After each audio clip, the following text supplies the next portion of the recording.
Hey everybody, welcome to another edition of the J&J Sports Express for Week 18 of the 2022 NFL season.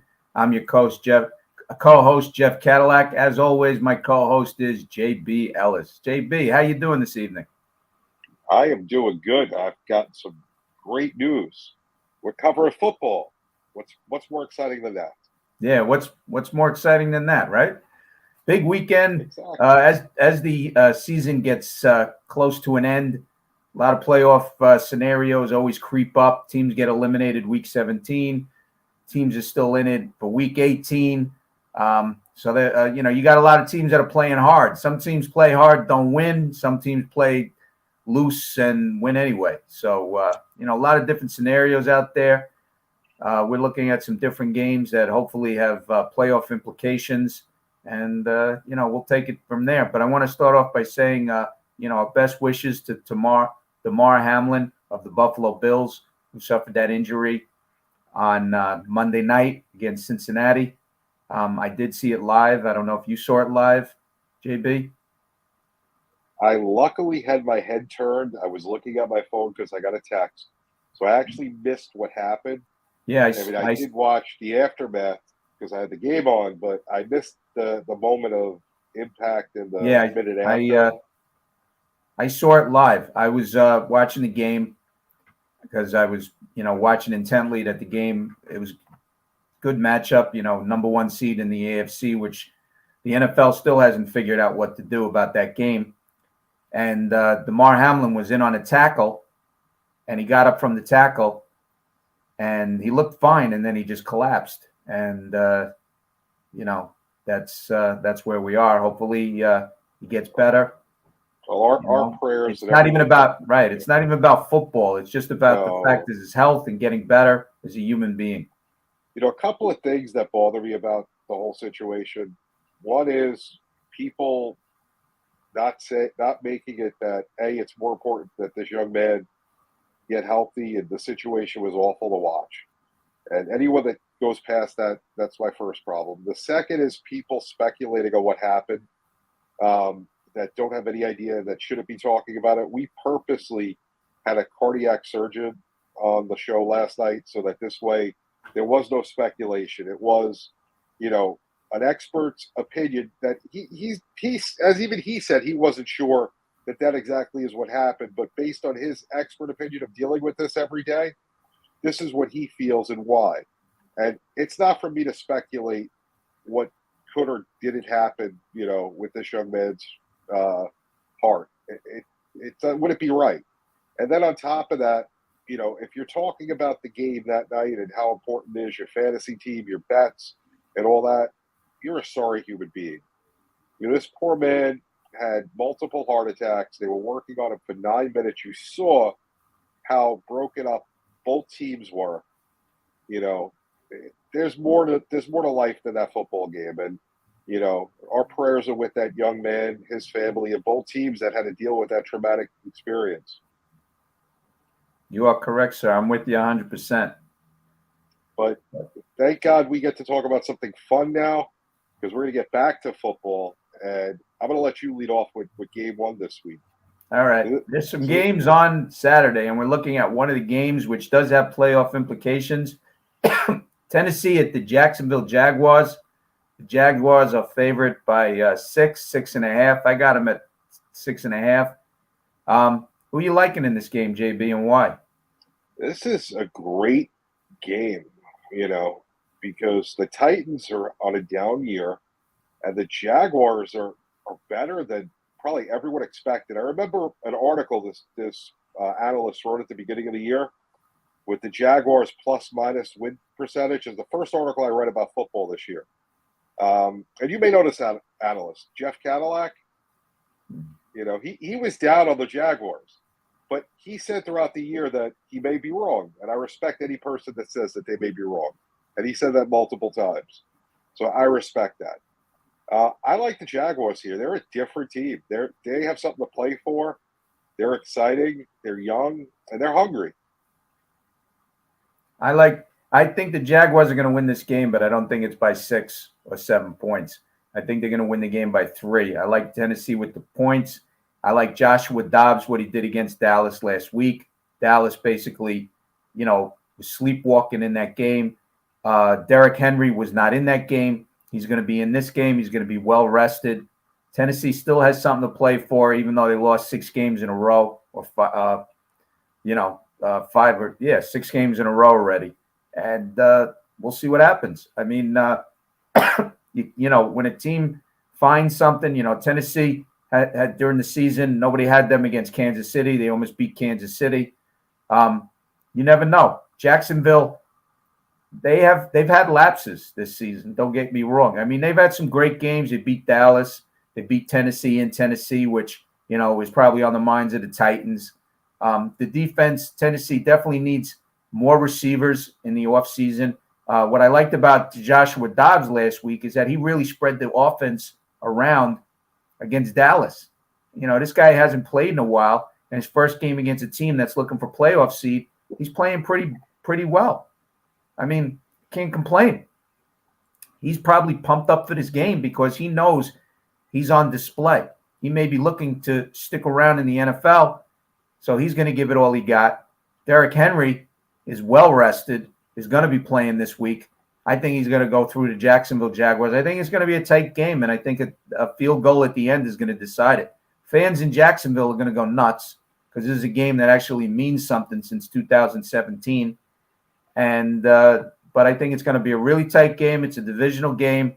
The playoffs are on the line for either team who wins this game outright.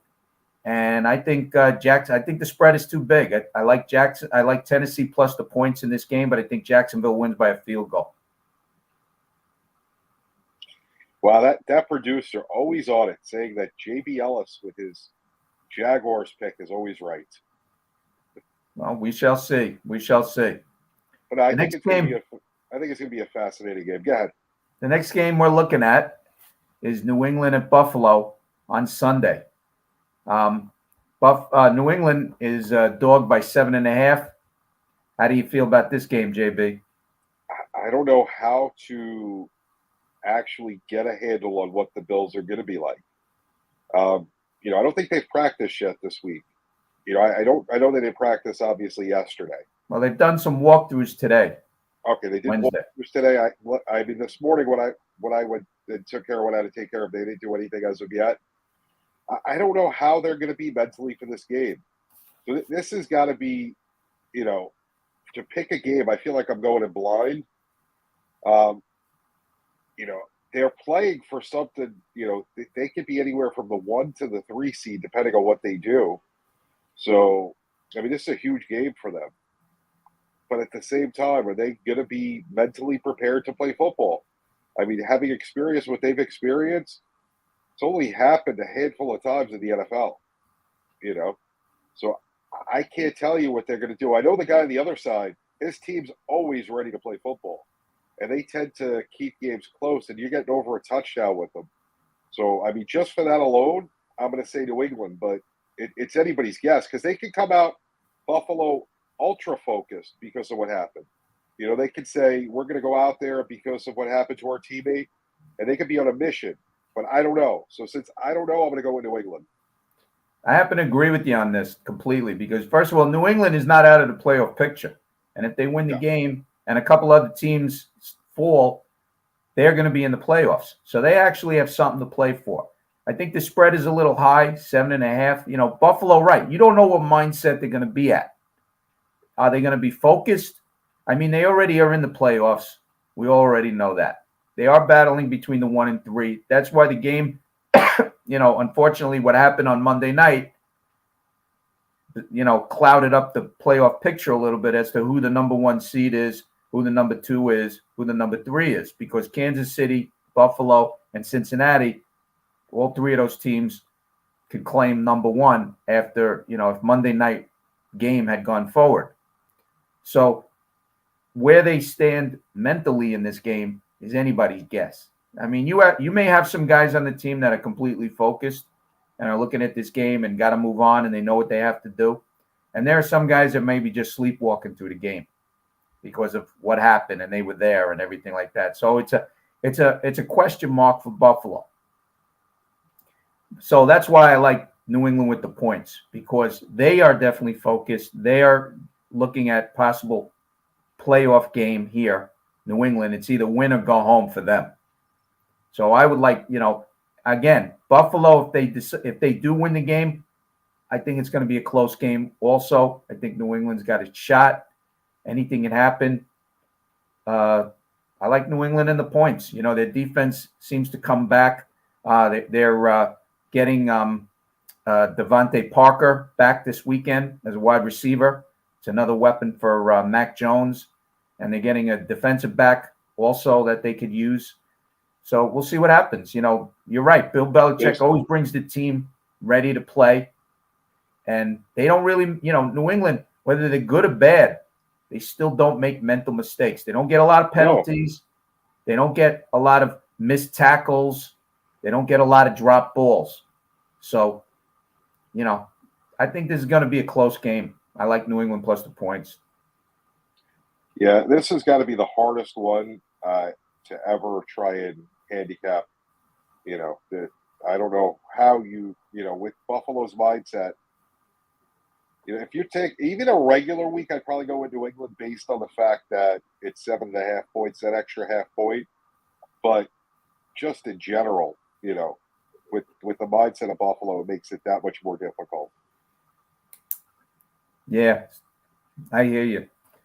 The next game we're looking at also, New York Jets at the Miami Dolphins. New York Jets in this game are getting +1. You want me to start off with it? Yeah, go ahead. All right.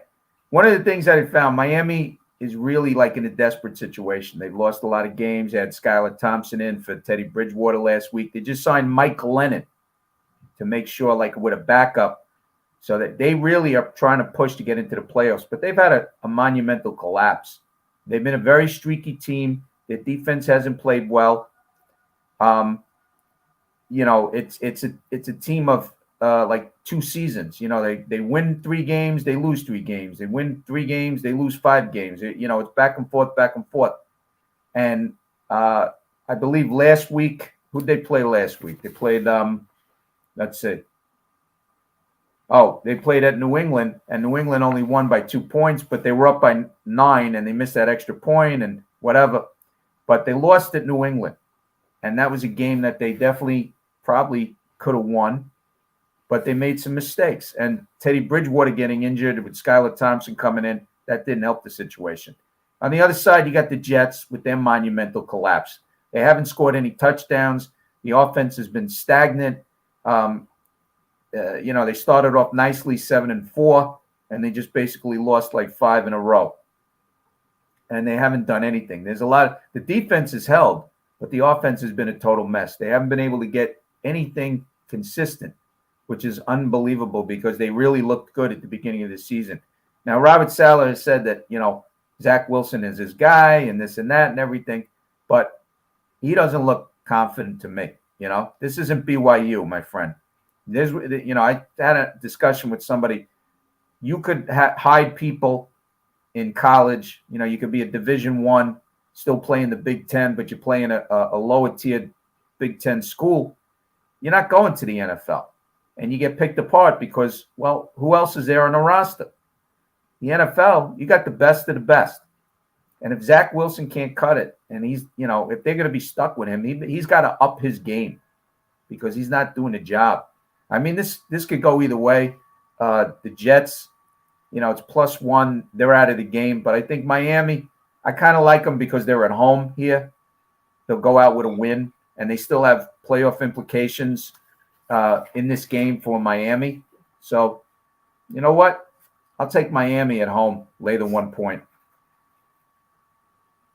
You're wrong. You're definitely wrong. Miami and the Jets, when they come together, have some of the strangest games in the world. And the Jets are a hungry team. They might not have made the playoffs, but they are a hungry team. Hungry. They lost 5 in a row. They're still a hungry team. They may not be winning, but they want it. Miami, on the other hand, had chances. They were – what were they at this year, 5-0? And thanks to their coach. No, they weren't 5-0. They weren't 5-0. They were 3-0, and then they went to Cincinnati. Right. And they threw away a game when all they got to do was sit Tua and game plan with Teddy Ball game. Tua got injured. Tua got injured. Right. Right, but they played him, and he got injured again during the Cincinnati game. Had they game planned with Teddy Ball game, they would have won that game, and it would have been a completely different season. Their coaching staff is a wreck. Their team is given up. The Jets are going to stomp on Miami this week. Jets, Jets. Fireman Ed is going to go crazy at his firehouse in New York. Yeah, you're while the Jets delirious. Cruise to a victory and then cruise home. Right. What are you drinking over there? It looks like you froze. Hello? JB, you there?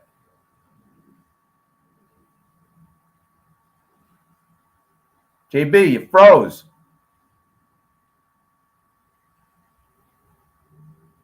Hello?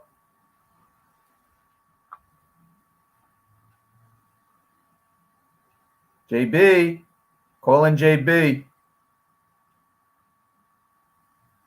I don't see you. You don't see me like Miami doesn't see the Jets coming to take you froze. You froze. You were like you had your face like this. Yes, that's what Miami's going to look like.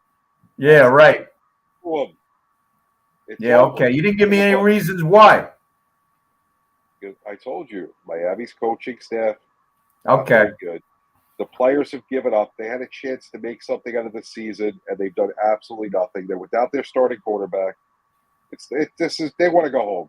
They want to go to the beach, play with the kids, enjoy the winter on the beach in South Beach. They're done. Jets are a hungry team. Yeah, hungry. Okay. The next game we're looking at is a 4:00 game. It's Dallas at Washington. Dallas is -6. Who you like in this game? So I'm conflicted on two different reasons. Dallas is playing. They technically could somehow get the number 1 seed in the NFC. It's not going to happen, but they could. Washington's playing for nothing. Ron Rivera doesn't even know he's eliminated from the playoffs. He's sitting in the back room trying to figure out math and why he's done. You know, Dallas is a really good team. They're not a Super Bowl team, but they're a really good team. Going against Washington, which is a dumpster fire. So when you look at these two things, you say, you got to go Dallas. It's Dallas all the way. But then you have to think, a home dog. Home dogs have done really good this year. And then on top of that, it's a division game. Division games, anything can happen. So even though I just told you why Dallas is going to win, I'm taking the 6 for Washington. All right. This one, you're dead wrong, and I'll tell you why. Because, first of all, do you know who's starting for the quarterback? The quarterback for Washington? Do you know who they're starting this weekend? Joe Theismann. That's really funny. It shows you're really up to date on everything. They're starting a guy who has not played one snap in the NFL, Sam Howell, the rookie. Yes, they are. All he's done is hold a clipboard all season. He has not done a thing, okay? Dallas needs this game. They are well rested. They played on Thursday night against Tennessee, okay? They had a lackluster game. Dak Prescott had 2 interceptions and 1 lost fumble. They basically sleepwalked through that game. They got to have a good game going into the playoffs because the way it looks right now, they're going to be on the road at Tampa Bay first week of the season, first week of the playoffs in the wild card.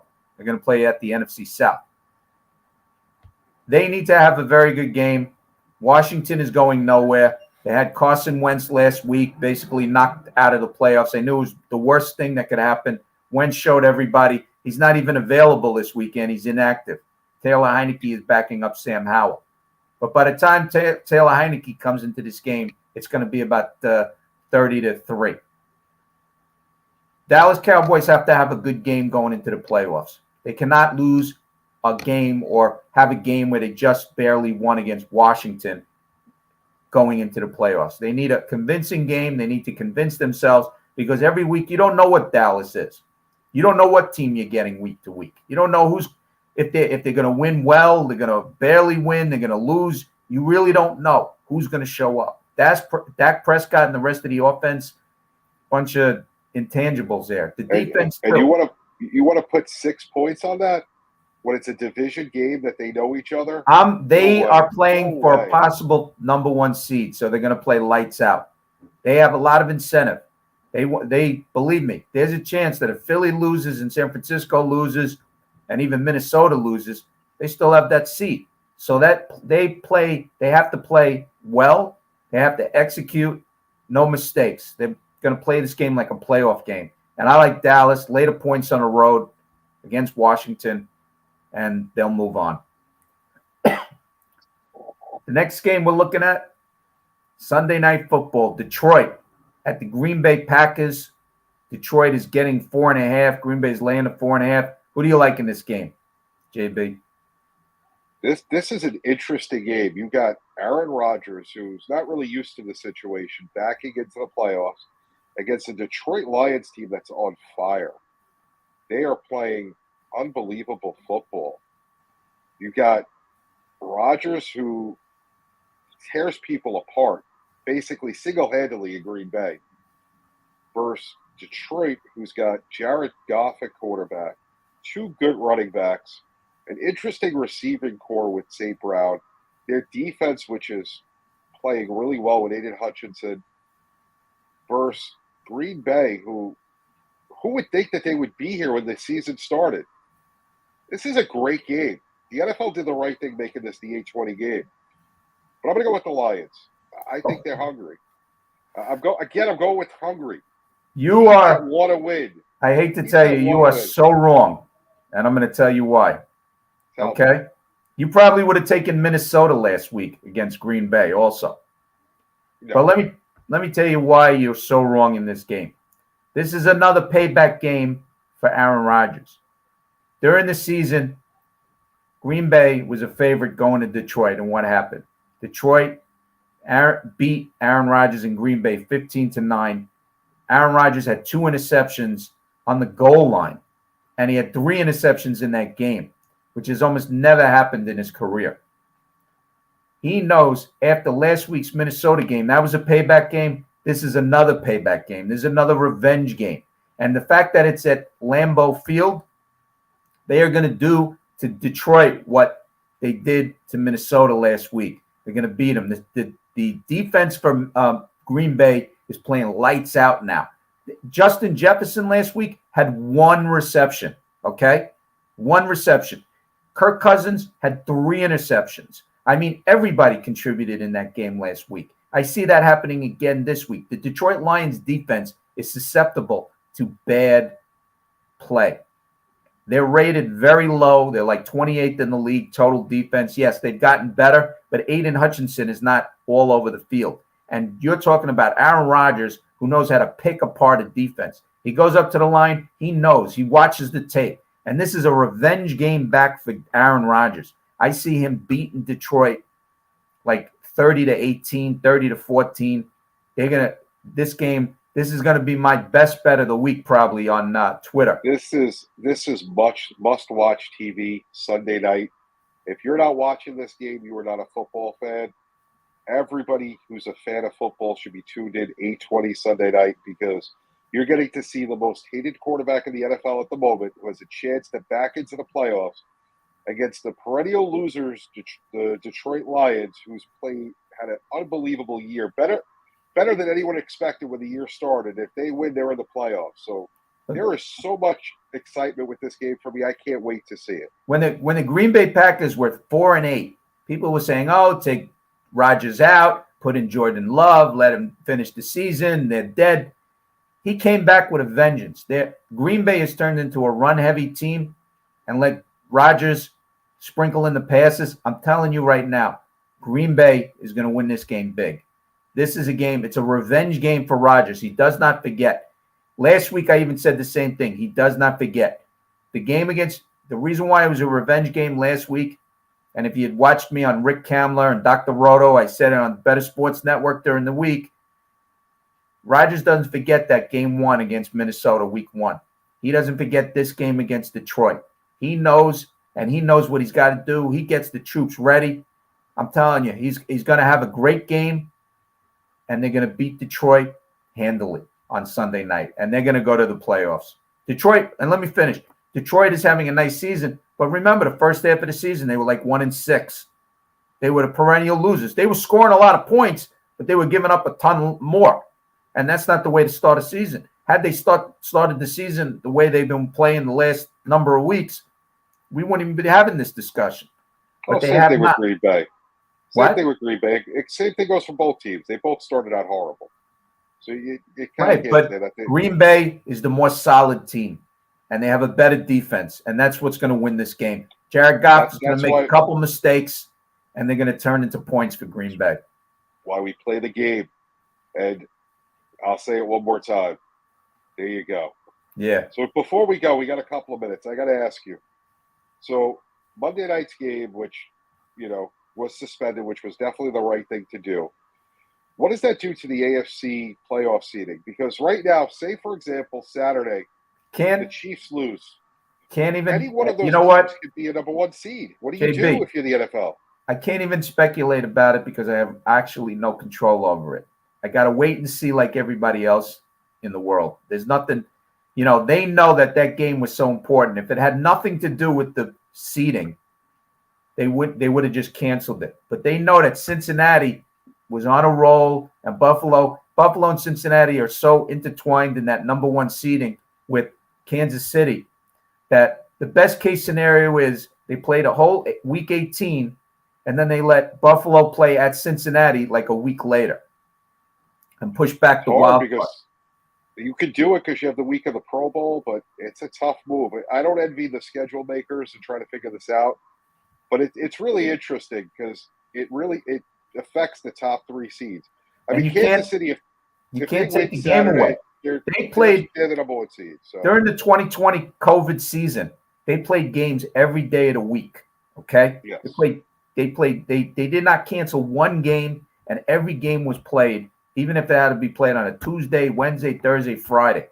So this time around, unfortunately, what happened to DeMar Hamlin. But, like I said, if this was two teams that were, at the bottom of the standings and not competing for that number one seed, it wouldn't even be an issue. But because it's so close and, everybody would like that week off or whatever and home field advantage, they have to do something. A team can't go for you. I got to ask you this. Kansas City wins Saturday. They be the number one seed no matter what. It doesn't matter. Does the second or third seed really matter to you if you're an NFL coach or an NFL organization? Well, the thing is that Buffalo is 12-3. Okay? Correct. They need that game because they beat Kansas City during the season. They would actually be the number one seed, not Kansas City. That's why they would want to play that game. You're right. But just say, for example, it was only between the 2 or 3, for just argument's sake. Does the 2 or 3 seed make that much of a difference that you want to play that game? No, but like I said, the number one seed is very important because then you have home field advantage should playoffs. And you get the bye week. Right. So that's why it's very important that they kind of play that game. They have to schedule it when the teams are ready. If Buffalo and Cincinnati are already playing this week, they might have to play later that week, like say Friday. My thought process would be have them play a Wednesday game and schedule those two games. If they're the 2 and 3 seed, schedule them for Sunday night and Monday night in the playoffs. That's my thought process. Because see what happens. But we'll see. Jeff, where can people find you? You can find me at Twitter at JeffCadillac1. You can find me on sportskita.com in the betting section. You can find me on Rick Kamler's show on Better Sports Network on Friday nights at 7:30 p.m.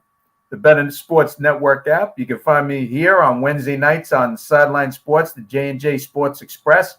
You can also find all the games analyzed and opinionated, I guess you could say, on my website at jeffcadillac.com. How about you, JB? JB_ the program, Tuesday night, 8:30, Sideline Sports.